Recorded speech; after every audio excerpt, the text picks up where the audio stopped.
Si Duterte, wala akong nakitang nangangampanya na ang dala-dala sa kampanya ay bandila. At hinahalkan ang bandila as campaign framing. Very unique ang framing. Mahal ko ang Pilipino. Huwag niyong sasalyahin ang Pilipino, not during my term.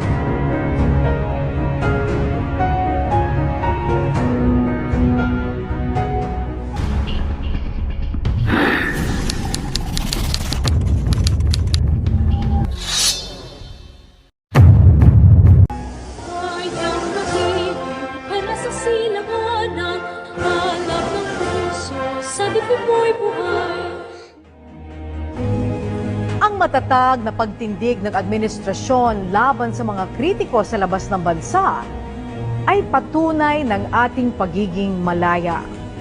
At ang kanyang pamamaraan ng pamumuno at pagtugon sa mga isyung panlipunan ay refleksyon ng interes ng sambayanan.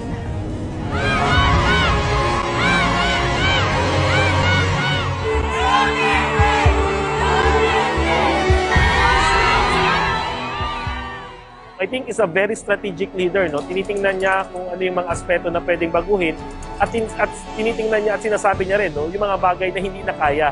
Tapos na ang panahon sa Pilipinas na hinahangaan ng mga politikong magaling magtalumpati.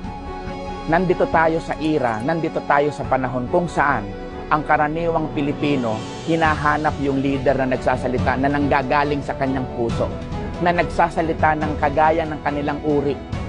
At yun ang dato. Kaya sa aking paningin, ang Pangulong Duterte ay isang makabagong dato ng ating panahon.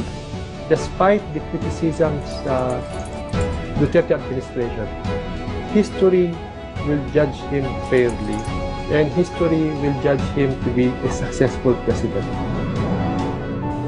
Taliwas man sa ating kinasanayan ang personality at ang estilo ng pamumuno ni Pangulong Rodrigo Duterte, mahalaga na timbangin din natin ang nagawa ng administrasyon para sa bayan at para sa Pilipino. Yan po ang ating Pangulo. Believe me, I will end my term fighting.